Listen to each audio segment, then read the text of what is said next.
And hi, everyone. This is Craig Zelzer back with another live stream episode of the Social Change Career Podcast. It's season 14, episode 12. And today we're going to be talking with Natalia Uribe about redefining purpose, building a global career in urban action. I'm super excited about the episode today.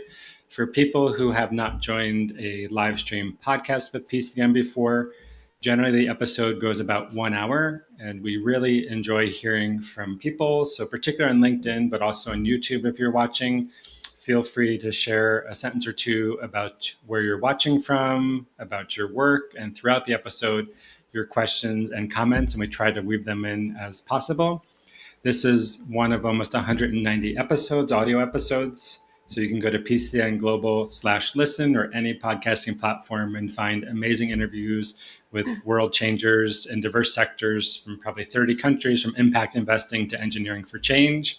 So please check out the episodes. 2 quick requests or 3 quick requests before we start. Please follow Natalia and Urban World Matters on LinkedIn. Please consider rating and sharing the podcast. So that's the number one thing you can do for any podcast, whether they have 1 million listeners or 2. If you like it, take a minute to rate it because it helps grow its impact. And please follow PCDN. So Natalia is an architect, artist, and urbanist with over 20 years of international experience. She specializes in cities with advanced degrees from the London School of Economics.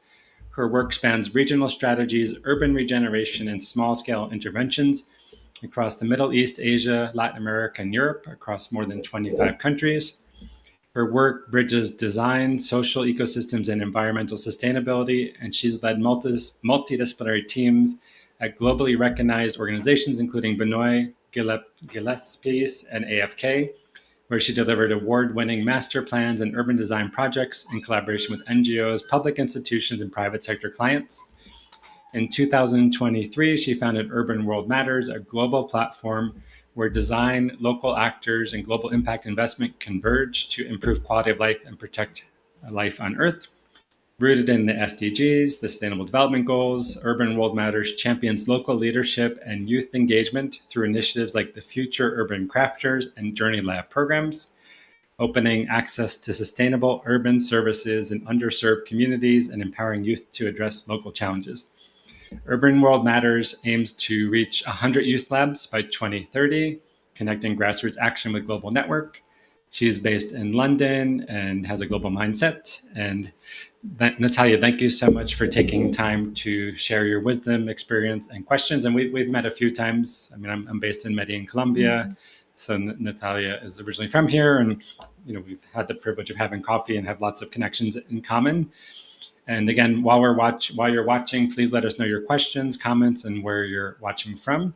And so, Natalia, if you think back to being a teenager, when you started to envision potential career paths, were you interested in architecture and urban innovation? Did you aspire to be an economist, a doctor? Like, where did this focus on cities and urban participation come from?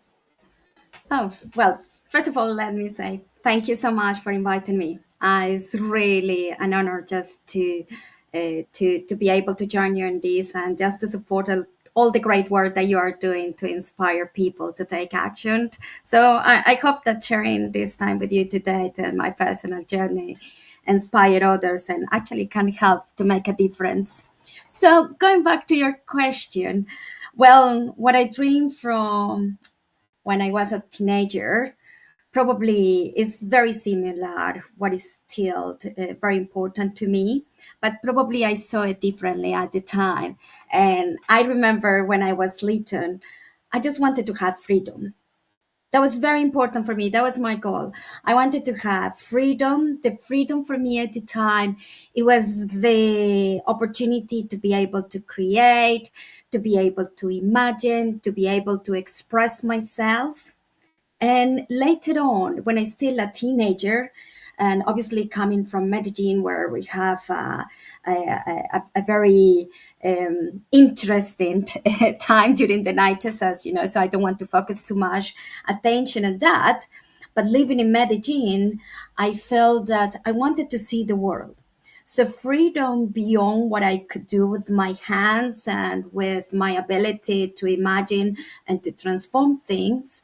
I wanted to explore the world and I wanted to learn from different cultures. So when I put all of these things together, I start developing skills around arts, around crafting.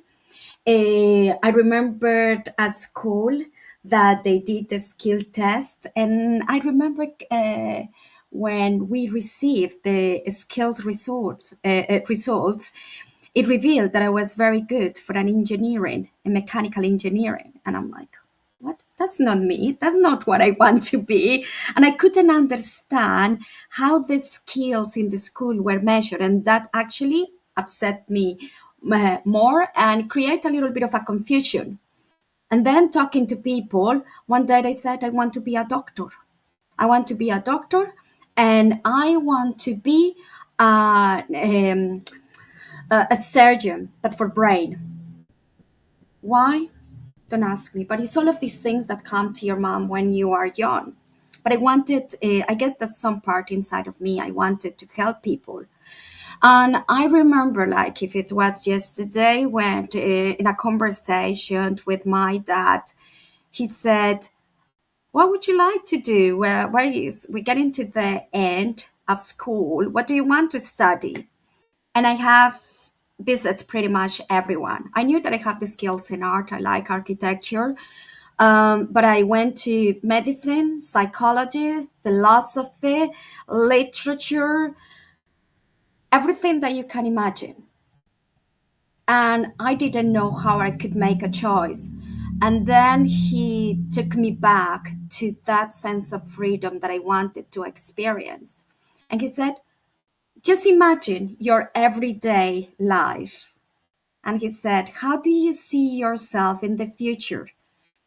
Because I can't imagine you being in this confined in the same place for over 12 hours without talking or without interacting to people with people, or I can't imagine you under certain levels of stress with your responsibility of a life in your hands.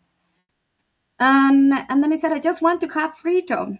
And then you talk about all of these things. You want to change the world, you want to conquer the world, you want to do all of these things. And then he said, why you don't study something that is relevant wherever you go? And then is how it took me back to the skills that I knew in art and architecture. And when did you first, because architecture can be just sitting. I mean, obviously you have to interact with clients, but architecture can just be sitting in an office, and dreaming up plans or designing buildings or shopping malls. So when did you become aware that architecture can be much more than that, and it actually involves a lot of public policy and engagement in healthy cities? Well, I guess that being an architect is something that came later on in my life. I pursued more my career as an artist in Colombia. I think I mentioned to you briefly when I met you in Medellin, and I came to London in my late 20s. And just going back to architecture, it was something that at the time it was just because I needed to make a living, and it came it was easier to engage in the work environment through architecture than art. But once I was there in architecture, I realized very quickly what I wanted to do. I realized that I didn't have the patience or the appetite to be involved in the entire life cycle of a single project.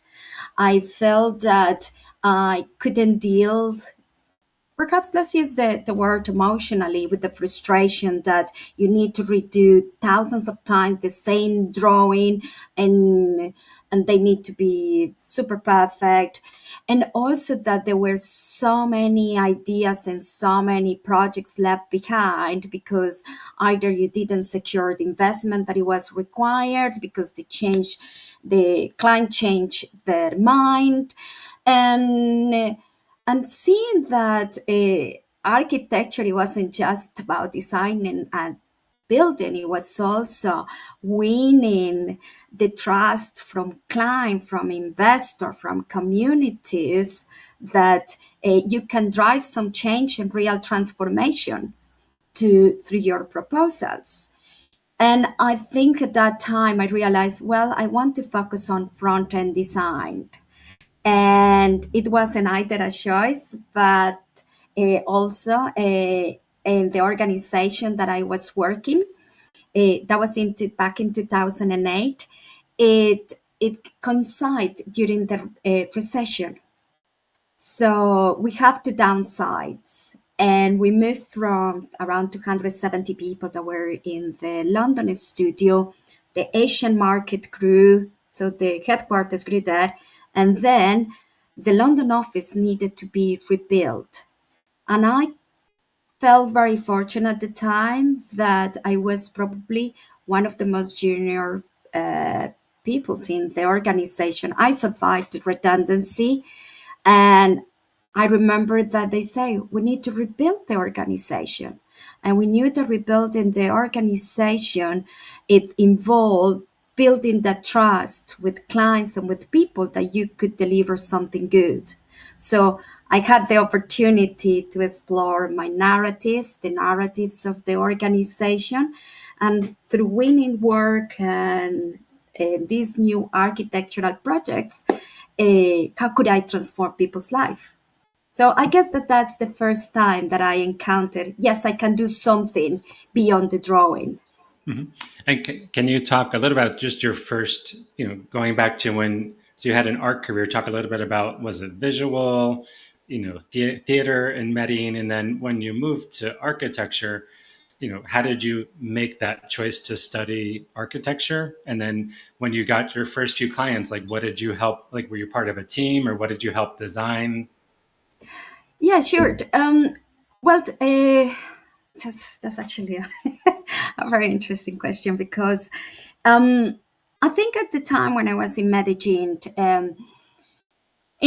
we everyone know that we are entrepreneurs by spirit, and actually is a city that moved by informality, and that informality, regardless who you are, you usually if you don't have the opportunity to access an organization, you need to create your own one. So I was confronted to that early on in my career. I finished at the same time a degree in art, in fine art, and I finished architecture.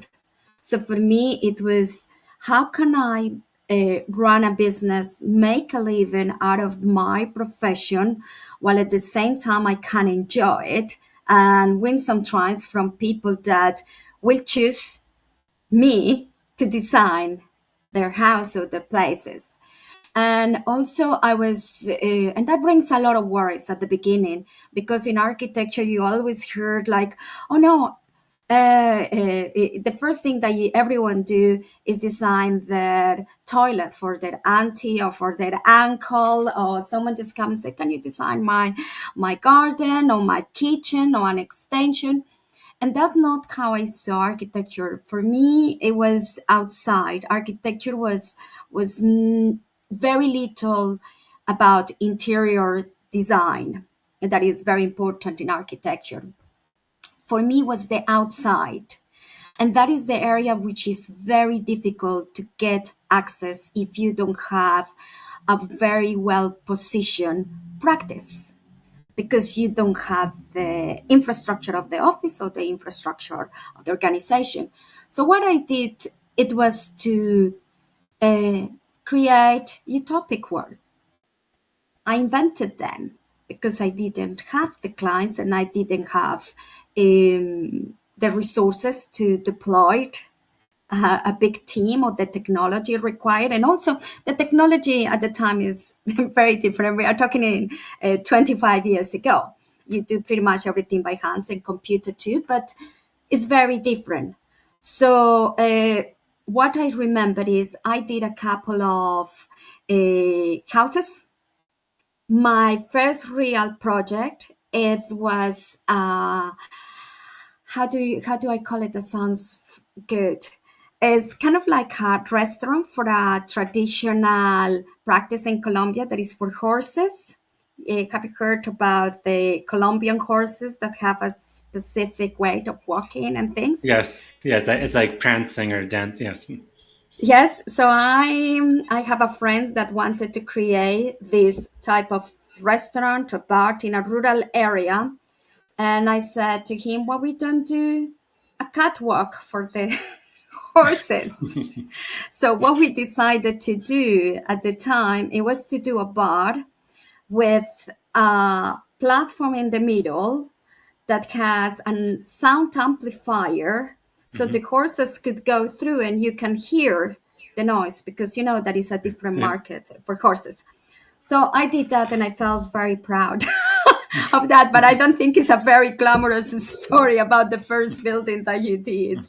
But I like the solving the problem and things, and horses are something that I really Did you like. become a good horseback rider, or already were at that point? Like, did you have to test the horses out once it was constructed to I make grew sure up all with this? horses, Okay. so I like them, but Okay. and I understand them a little bit. But yes, is it was an interesting thing, like the first thing that I saw built. And you talked about doing some utopian or conceptual designs. So can you share, like, Oh, where did the ideas come from? And was it like a city block? Was it like a brand new city? Was it like a village? Like, what how did you come up with them? And was it for your own, you know, well, creativity? Did you share it in exhibits, or like, you know? I guess that that through my life I have kind of run two simultaneous paths, like my personal, my professional path, and at the same time being an artist, so being an architect. And very early on in my career, for me, art was about giving a voice to the invisible. It was about telling the stories of people that had been silenced by years of conflict in Colombia. And if I think back about the things that I did, I think I was probably more like an activist through my work. So I saw it through art, combined with my knowledge in architecture, in urban spaces, in plazas, in the nightlife versus the day life, what an ambition and systems could do to people and to places. So what I started doing, it was installations in the cities. So I used to document and do a little bit of ethnographic work about how the city work in different neighborhoods, and then produce some photographers and some videos, and then create projections in the night through the city. And at the time you have these projectors that I think is kind of like with some films and a lamp behind that just amplify the image. I don't know the name in English. I think it's a projector or something like that, a film projector, I don't know. And then I just remember carrying in my car lights. Always I just have lights and have different materials and left recycling materials from a sculpture. So when I was just hanging around with friends, sometimes we just do little interventions in the city and think how people would react, how we provoke some reaction. And some of them were just statements about the conflict that we were living at the time. And then we, Can you give an example of either an image or text or combination of something that you feel comfortable sharing, that, and like, uh, did you project it onto a, you know, wall of a building? Was it just like like a bridge? Like, where, like an example of something that you feel comfortable sharing, like what was projected onto what? yeah, sure. Well, there was something, and perhaps if there is people, there are people that will listen to this from Medellin, it will probably mean to them. In Las Palmas, when they were kind of widening the road to have access to Rio Negro, what it calls now the second floor of Medellin.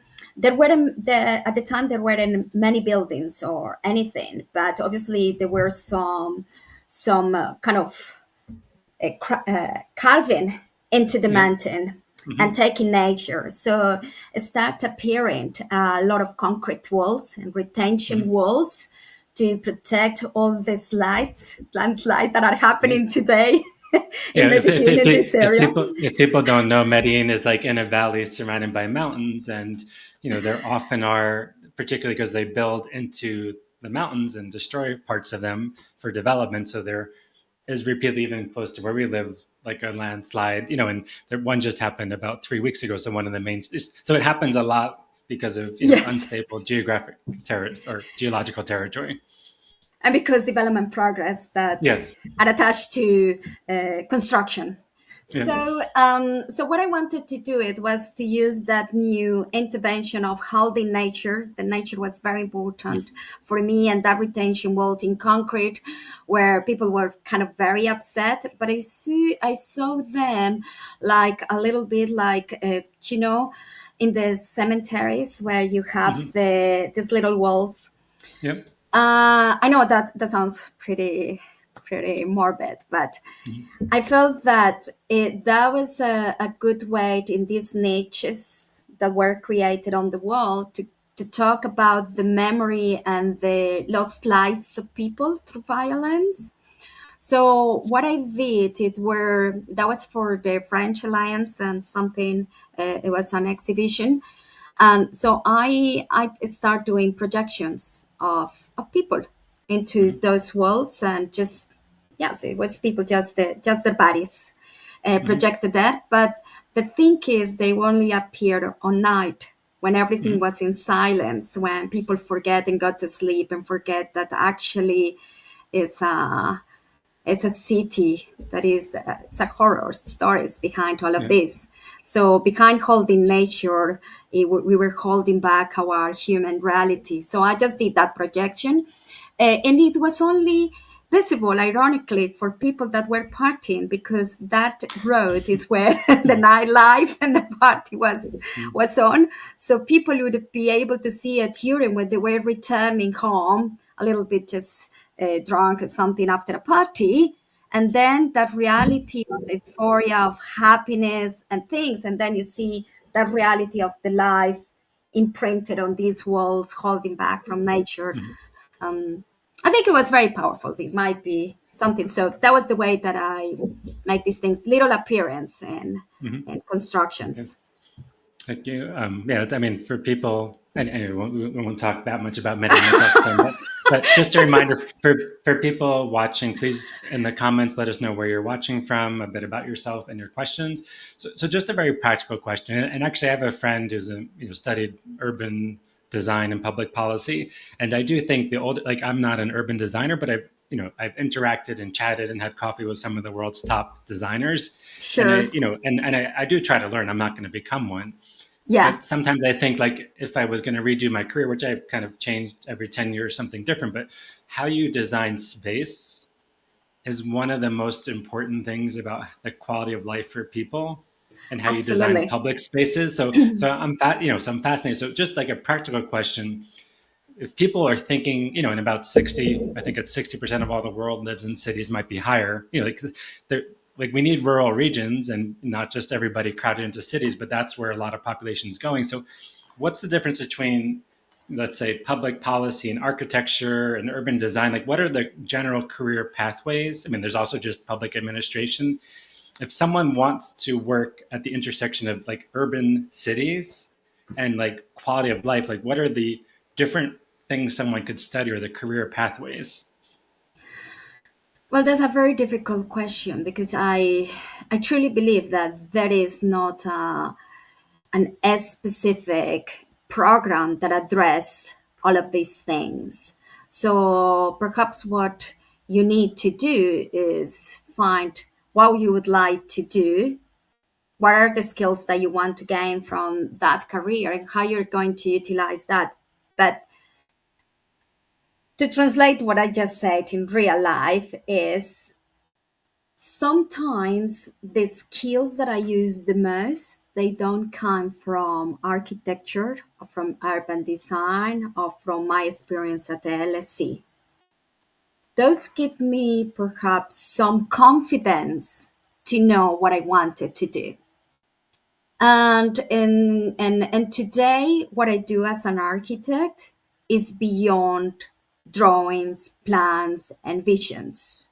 So if you want to be able to influence a policy, urban policy, I think it's very valid to do it from architecture. In the UK, you have a separate path where you can be a planner without being an architect. In Colombia, you have to be an architect before you are an interior designer, before you are an urban designer, a landscape architect, an urban planner, before you are an architect to do that.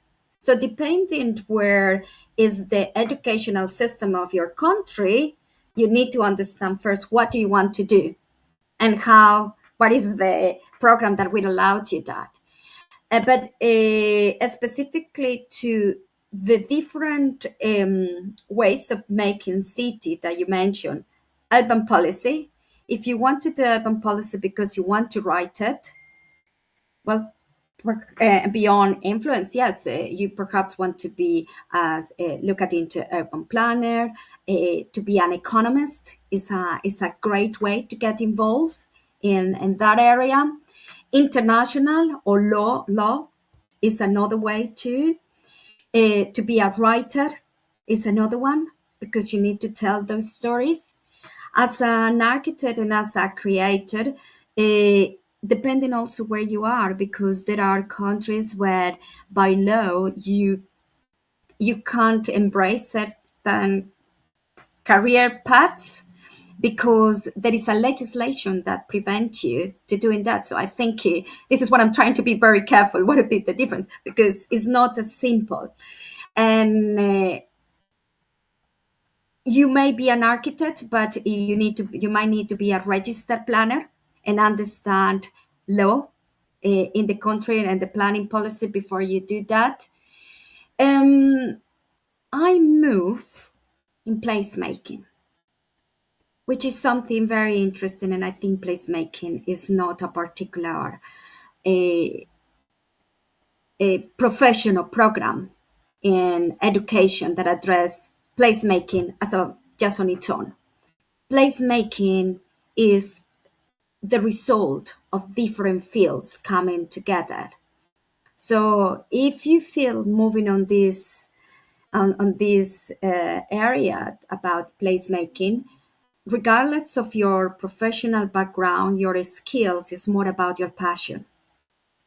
It's about the purpose of and the meaning of what you want to do in life and how much you care about others that you don't want to impose just your ideas. You just want to work in a collaborative environment. Yeah, I mean, I mean, some people study conflict resolution and link it to collaborative urban planning. And we have a friend whose husband's like one of the world's top metro designers. Certain like so like they're like transport or bike. There's so many ways to have impact. Or Medellin does have a Absolutely. challenge. Medellin, just like a lot of cities, has a very strong challenge with homeless population, both people who've been displaced and people with drug problems. And then I was just walking yesterday and I saw two people from the mayor's office just going up to people on the street and kind of checking in on their health and probably offering them services. There's so many ways to make things better. So I guess thinking about how did you transition from like helping to design things that people would occupy or business would occupy to then really thinking about larger ecosystems and collaboration? Like it sounds like that was your aspiration, but how did you go from the architecture, like designing, to actually helping to collaborate and transform? Yeah, I think is this is a result kind of like of all my experiences just growing in Colombia, seeing the struggles of people and all of these problems, but at the same time, dreaming to see a world and learn from different cultures and working internationally from London. I think when I have experienced all of these things, there was something inside of me that it felt incomplete. And I feel that regardless all of that intellectual stimulation that I have through conversations with people and through the projects that I was doing, I felt that there was a systematic barrier in the organizations where I was working to. I also felt that sometimes contractually there was a problem for me to influence kind of like the big infrastructures of the decision making. That sometimes pulled away to all of these big visions and these big dreams from real life and lasting impact. So when I experienced that, and when I saw that the struggles of communities around the world were very similar to the struggles that I saw in communities living in Medellin, regardless of their income, regardless of how much help they had from the government, regardless of how stable or consolidated were them as a city or economies, I realized that perhaps there was a time for me where I needed to shift it, my focus from influence that decision making process at high level government, NGOs, or stakeholders, and perhaps start building things bottom up and leveraging all of that knowledge and wisdom that communities hold to rebuild themselves after they struggle. And you can see that this year, the UN Habitat is promoting this, that we are living a multiple crises: conflict, inequality, climate change, everything you can call it. There are multiple struggles. So, how do you balance all of these things? So, when I see this, I felt I need to change the way that I'm doing things. It's not about very much about the product, how it looks, how it feels. It's about the process to get to that result. And I realized also that the other common factor as an architect, and I said here early, and it's called the stages in architecture, the stage one, two, three, or that you go to feasibility, to planning, to construction or post construction. When you are making a city and a place, you don't make a place because you build something. A place is made by the people that inhabit the place. And what is left behind sometimes it's that engagement. And that engagement, it doesn't happen in architectures through consultation. It's something that you need to bring at the front end of the visioning, because those people need to feel, need to care, need to believe in that vision. Otherwise, you see so many big infrastructure projects and you wonder why this is being vandalized. No, this hasn't been vandalized. People just took the door because they needed that door at home. They just took the rail because they need a frame for the bed and things. But if people realize that that infrastructure belonged to them, then they are part of the solution, and they are the best custodian of any infrastructure, any public space, any park, any playground, and things. So that involvement make me think I need to change the way that means to be an architect, to be an urbanist, and to be an artist. And can you talk, I mean, one, give an example of citizen or community participation across, not just symbolic? And then the second thing, just from a very practical perspective, how did you make the transition from, let's say, not, I mean, there's lots of very participatory creative architects and firms, but from kind of more traditional architecture to just financially, like you have to pay the bills. So how did, Yes. like, what was that like to go from like realizing maybe, because you've worked for some of the best architectural design firms in the world. So one, like an Yeah. example, but two, also that mental and scary challenge of moving to something more creative, but also risky. Yes. I think. Can I start with the last one? I think is is the way that we value things. When you work for an organization, and I think that this will change, this is the future, you are valued by the transactions that you make. And the transaction is about the clients that you bring, the introductions that you make, the money that you generate, how much is the annual revenue, the new markets that you conquered, all of these things. But those are kind of financial. And that see kind of like reflection on how successful you may be perceived, how accountable you are. But at the same time, inside of you, you're getting away from other areas. So this accountability on transaction is still very valid, but it's something that it can't be alone and at the cost of sacrificing people's and nature, because otherwise there is not hope for anyone's future. We run out of earth. So that transaction need to move to relationships.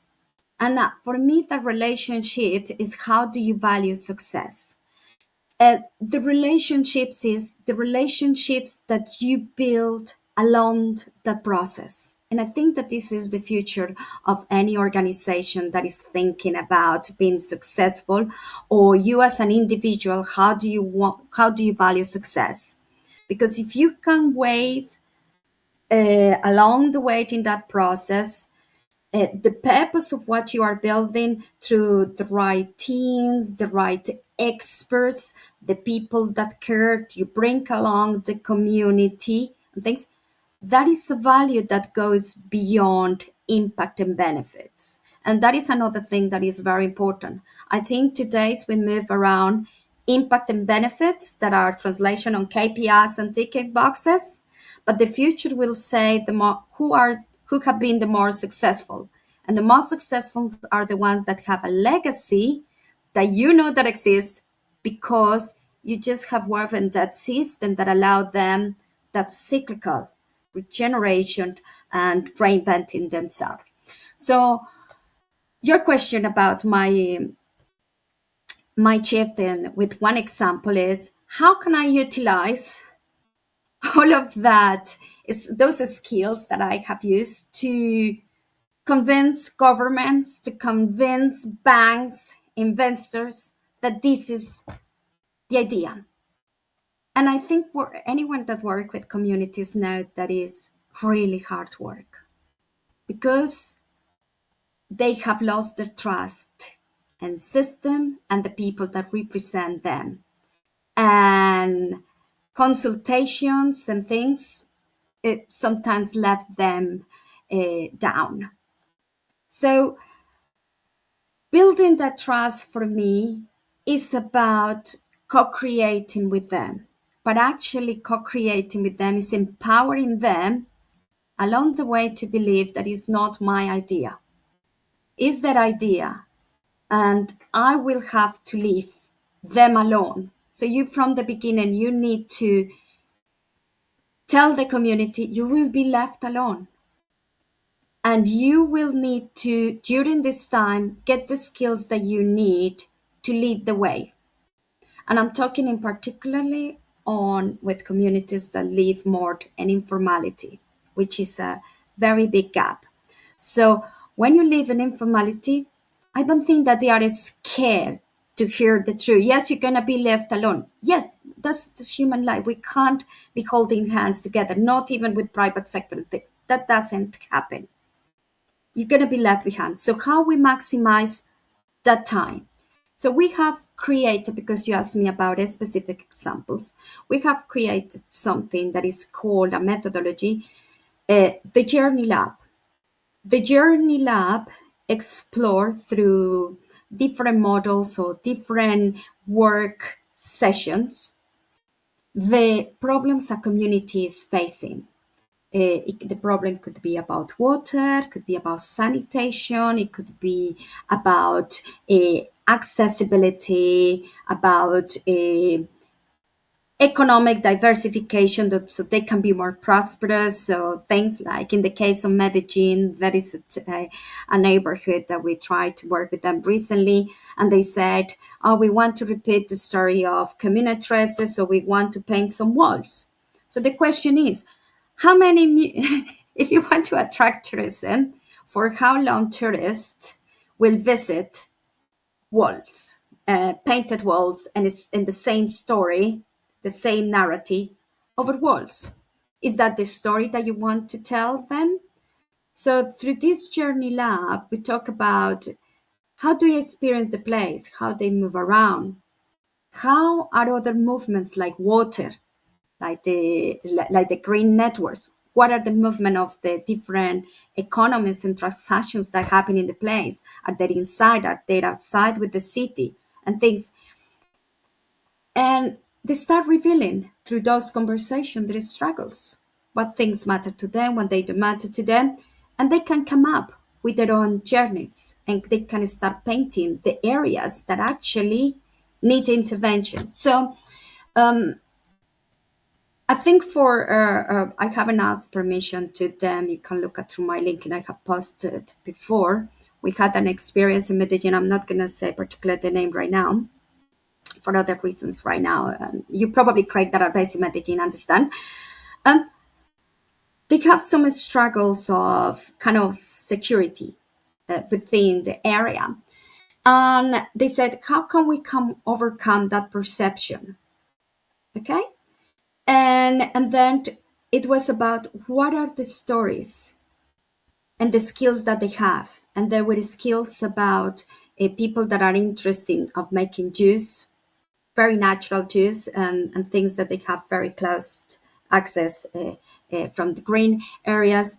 We have people that is interested about healing, so the spiritual side. So we invited them, okay, you have a journey of healing, but is there a journey for someone that visit the place, that see a transformational journey as they climb the mountains of things? And so on. So it's just a pretty, it's a process that is pretty sketchy sometimes, but you need through all of these conversations, get them to transform that. What we do differently, as an example, just to finish, is we think that they are alone, uh, perhaps in the same way that I had to go back to uni, to the LSE, to go those credentials, to convince myself that I knew what I was telling others. Sometimes they need to have that reassurance from experts to know that their own views are very valid and they are real, that they don't need to copy from outside. So we offer international support, a space of global engagement where people can share similar stories, how they have addressed similar problems, and through a curated program of tough leadership, we go through the some problematics that are relevant at local level but are common in a global stage, and they offer the support and the expertise to translate their ideas and their dreams into something that is more tangible. We are early on, it's our second year, so I haven't gone through the process to tell you what we have Right.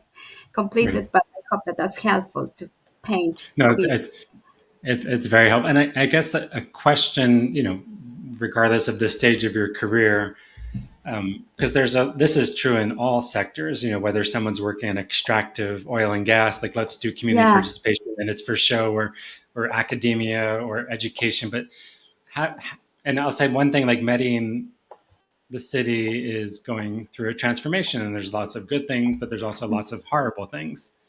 yes, And so how do you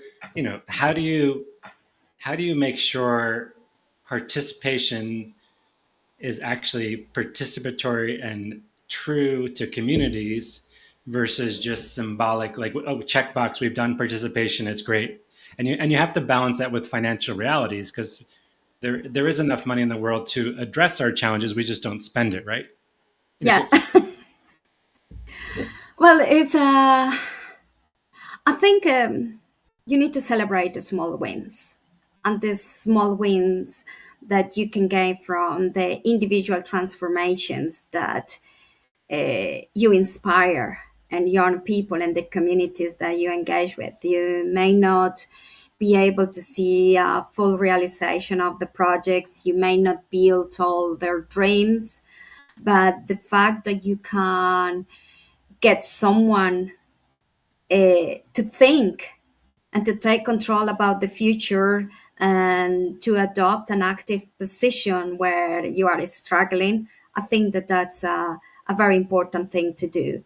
And they do it without you. But at the same time that they do it without you, there is another part of those communities that they got in the easy way because they don't see options. And it's like everyone in life. Some people can find a way for themselves, some people need a little bit more help. The more privileged communities, they don't need sometimes to think because opportunities are presented along the way through education, through relationships, to friends. So the fact that you are providing an opportunity of an engagement and a participation to solve a real problem is already a win because you are allowing that time. So that's one for anyone that is working because I think some people can give up and say, I didn't see anything at the end. Well, perhaps if one day you go and talk to that person, not everyone, you won't change everyone's life, but you probably were able to influence a few, and that's a little step. Um, I think on the participatory, I think we need to abandon certain things, and is becoming a very like a performance. And when it becomes a performance and a system where we all as a professional start showing how many communities we engage and all the children and all the faces and all the things, it becomes kind of like a performance and becomes too much and too much noise that we all lose distraction. So sometimes I think that quiet things could be more influential and find the right time to disclose results. I understand the challenges for an organization not being able to show how much they are doing and the impact that they are making if they don't have the photos or the records. But I think that that is a choice to show empathy that it's not like a zoo photo on Instagram, an achievement that you should do. We need to be a little bit more tactful on that. So if I went to a conference, I mean, an interesting organization. I was invited as a, let's say, outside media person. It was the United Congress of Local Governments, which is like a global network of mostly, there's another organization called Metropolis, which is like for the mega cities. And this is more like Yeah, smaller places. And yeah, so this was in Bogota, I don't know, right before I moved to Colombia. And they had some of the top street urban designers in the universe, like Jeanette Sadiq Khan. And it was just mind blowing to listen, yeah, both from, and we went on a bike ride with the mayor of Bogota because Bogota has some of the best ciclorutas in the world. yeah, But, and it was mind blowing because like just talking about like, and a lot of it's iterating instead of saying, this is what we're going to do, is like you watch how people interact with their community or their block and you test and you experiment and you like before you just do radical change. And if you were the master or the king or queen of all things urban design, what are what are some things that you've seen or if you had influence that to help shape healthier cities? And I'll just give an example. We interviewed, in Bogota and Mexico City, they have, and in Medellin, they have Ciclovia, which is every Sunday and holidays, a big part of the city, let's say 20 to 30% of all the streets are closed and the city comes out and bikes and walks and there's vendors and bike repair shops. And it really, we interviewed the head of Ciclovia in Bogota maybe 15 years ago, but it really, there's something so unique because it's not class based and like the whole city comes out and it really yes, does create, it has economic and health and social impacts. Like what are something, they don't have that much in the US. It's mind blowing. So, and yes, and you can't just, it takes resources and money and personnel. And So, what are some things that you have seen or been part of, or that you just think these are some of the urban innovations? Obviously, it's country and geographic specific, but that really have this kind of transformative impact that you wish more cities would consider. Obviously, good public transportation is a huge thing, but Yes. what are some things that you think you've seen that are just so exciting you wish more places would study or experiment with? Sure. Well, I think we need to get back to the to scale. And I think is nothing wrong to have some interventions at city scale and some at community level and something just for your house. I think everything is very valid. I think that the important thing is to drive people to start bringing meaning and personalize the places where they move around and building those connections. So, how do you do that? So, obviously, active travel is great. So, you mentioned the cycle routes, but bringing back the pathways, there are organizations that are doing a lot around the for people, the carers, so people that have children that take them to school. So it's not about the mobility with for a bike, but someone that has a pram and need to bring the children to school.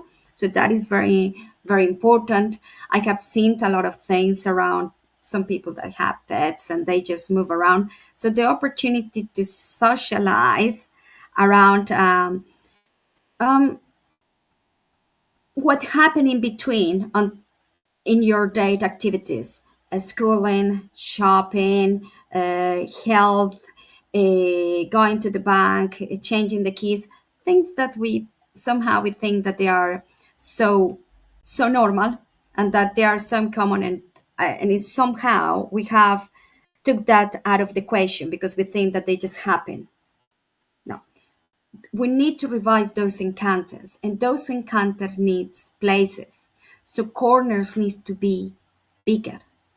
I see the corners sometimes that actually they are dangerous. You go to a corner and you see the car on top of you. You see a corner and you only have a space for a lamp post for to connect all the cables around you.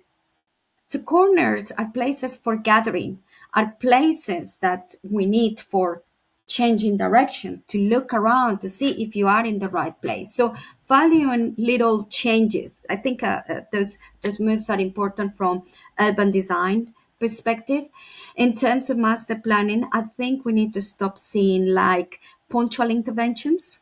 I think we need to see systems and we need to connect with the existing green networks. So there are very big moves, like similar to Medellin in Madrid, when you covered the river, when you delete the roads and things like that. So reclaiming back nature is good, but about reclaiming back nature is you need to get back the natural flow of all of these blue and green infrastructure networks that are in the city. And around those, that is an incredible natural asset for well-being, for the active travel, for playing, for air pollution reduction, for noise, for biodiversity. So those are things that shouldn't be looked at like you see very often like can we do to bring a sport to this community, and you just create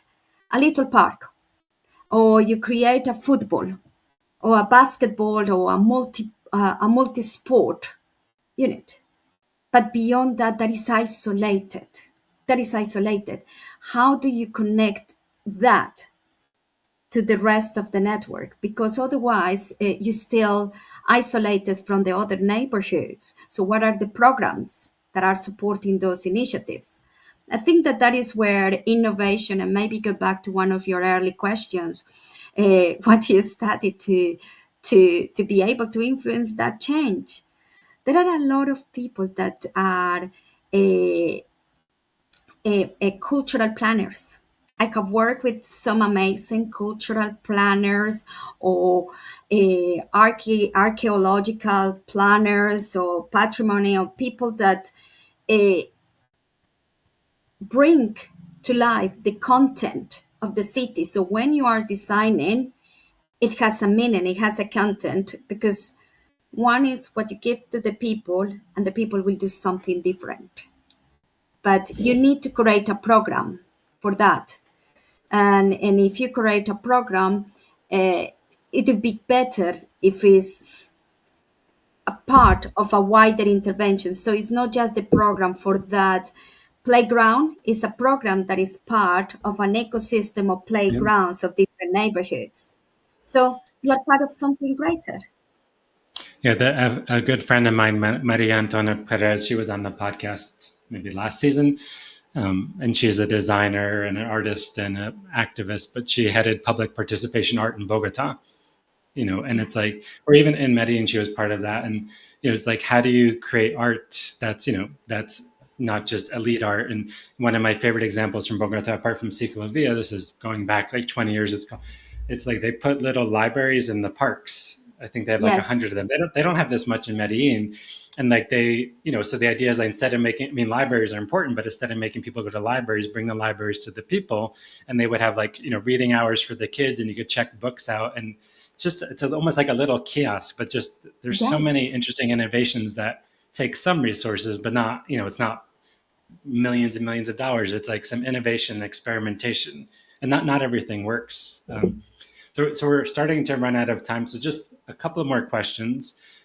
Just can you talk a little bit more about Urban World Matters?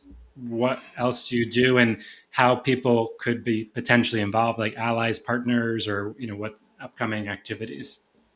sure. Well, I think you touched a little bit on this at the beginning, but if anyone had heard, missed that part of the introduction, what we are trying to do at Urban World Matter is moving away from practice to platform.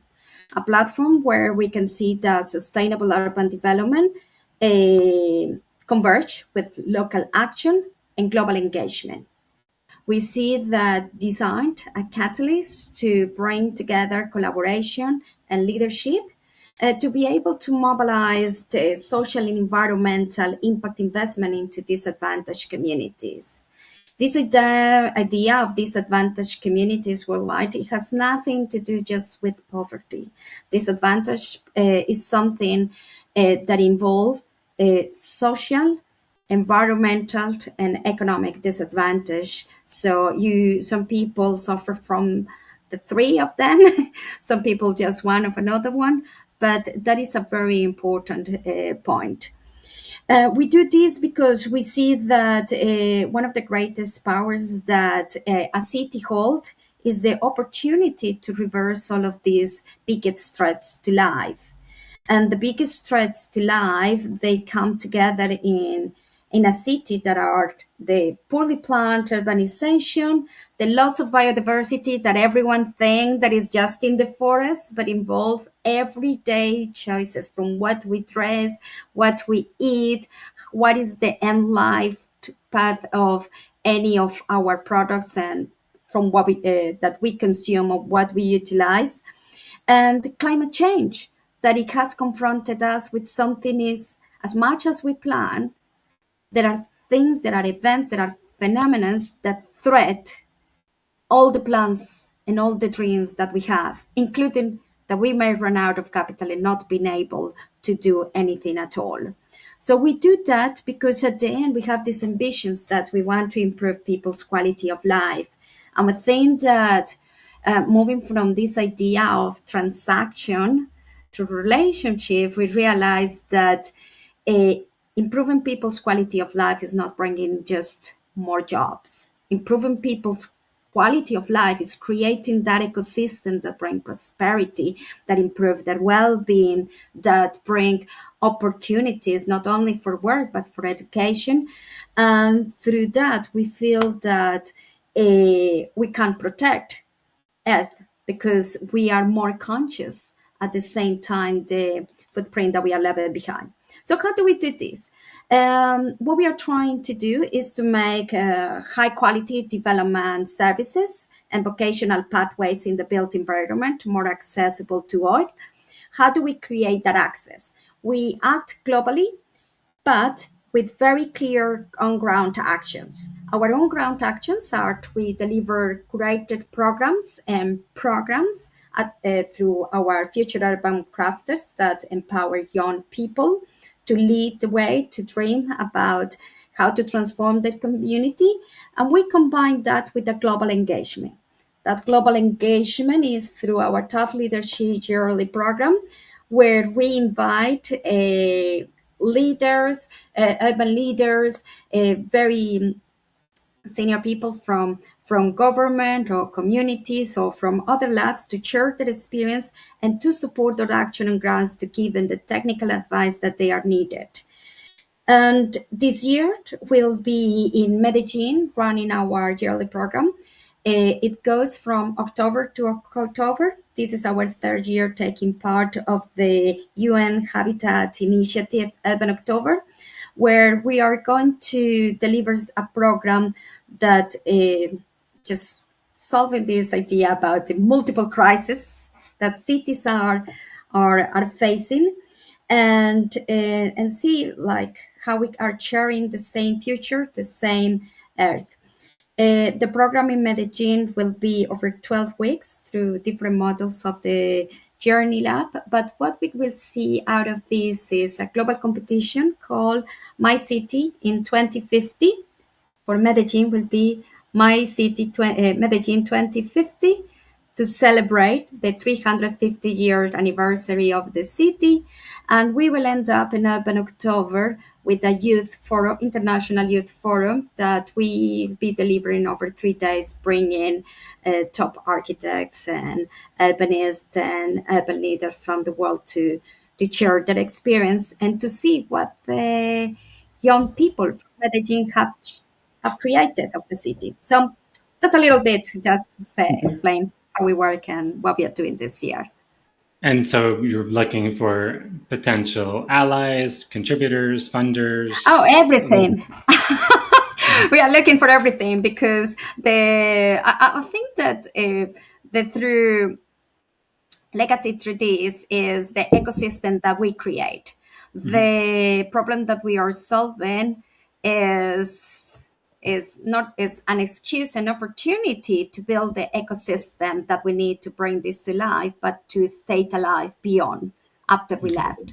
So mhm, yes, we're looking for people that are interested in supporting during the labs, the co-creation labs, the construction of the model of the city, mhm, to deliver some of the competitions, to engage with young people. Then, of course, funding will be very welcome so we can bring more international experts to share mhm. their experience. Okay, wonderful. Yeah, so please check out Urban World Matters or get in contact with Natalia on LinkedIn. So just three more quick questions. Um, Obviously, you're a very curious person. So what things are you working on, either improving your skills or knowledge or starting off, or that you hope to when you have time?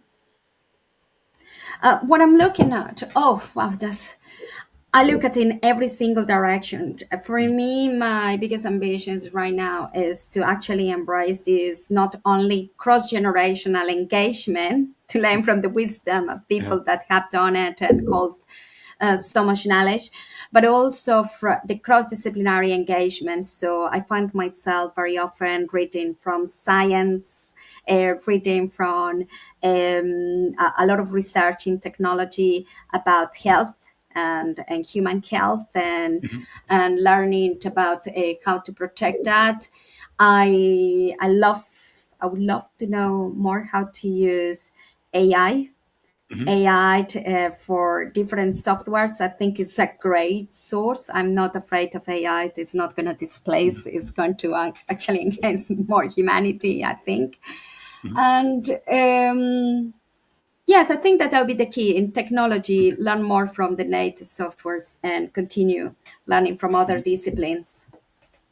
And then, what are your favorite resources in urban innovation, urban planning, policy, either conferences, podcasts, newsletters? Like what are the places you go that you find general inspiration or that's really cool, not just sad news? Okay. Well, I'm very active on LinkedIn. I like to find new resources there, obviously, through followers. But I read a lot the World Economic Forum. I don't think that would be very new for everyone. The World Economic Forum, the World Bank. I'm state active just to see what is going on with on a habitat, the UN Development Unit. I also check very often an organization called ISOCARP, that is the International Association for Urban Planners, and I see that they have a very interesting international agenda. I look at there is actually a podcast in particular for cities that I listen, that is called the DNA of cities and the centuries of cities. I think that that is a great source to listen to stories of other places. And yes, I think is Okay. So the last, and this will all go in the show notes so people will find me. So that last two questions, what's the best channel to engage with you? Is it LinkedIn? Go to Urban World Matters and message you. Like if people want to get in. absolutely LinkedIn. I'm pretty active, so if anyone wants to engage, can drop me a message, and probably I will be back to you and give you my email, and you can contact me. If you see an Urban World Matter as a platform beyond what I described today, and would like to partner in other opportunities, we are always open to that too. So can contact us. And I think I understand that this data live. So maybe I can provide you also some links Yeah, yeah, how to engage with us if people would yeah. like to know more. Yeah, this will go in the show. And then the last question, what's something you've seen from a city in the world in the past year that you just wish other people would, like something dynamic that you wish more people would know about? Like what city or what innovation in the past year just has really, let's say, intrigued you? Oh, And I mean, I know there's probably lots of things, but just like something that is just like, wow. oh, you got me thinking. Out. Just went blank. I see all of these things all the time, and I Yeah. wish that I have seen this. Well, I think this could be a bit controversial, but might Mhm. be an eye opener to to everyone. I think it's not a secret to everyone that I have worked heavily on the Middle East and for many years, and I think pretty much in all the countries, and heavily involved in all the giga projects in Saudi Arabia. But at on the community transformation and on the visioning, there is a beautiful place that it challenge all that you think about Saudi Arabia. You think that Saudi Arabia is desert and is a region called Suda. And that region of Suda, the first time that I went there, it reminded me of Medellin Yeah. when I was at top of the mountains. And then for me, that opportunity to have these breathtaking views where you can see above clouds, that you can breathe fresh earth, where you can see the memory of very old traditions and old villages and people, that Mhm. is not what you think is as human as we all are, and just have the same struggles Mhm. everywhere in the world. It would change your perspective. People Mhm. think that just because they have the money they can change things and is different. No, that's what you see from developing as a Mhm. developer. Behind the scenes, human life is very similar everywhere where you go. So I think it's a nice Okay. place. So thank you so much for sharing your energy, wisdom, questions, resources. And just as we started off with, please follow Natalia and Urban World Matters. Please consider sharing the podcast and rating it. And if Urban World Matters inspires you, get in contact with her. And this will be out as an audio episode today or tomorrow. And again, you can check out 190 other episodes of amazing people doing change all over the world, from CEOs to philanthropists to impact investors to activists. So thank you. Anything else you want to add before we finish? No, thank you so much. Thank you so Okay. much for having me. Okay.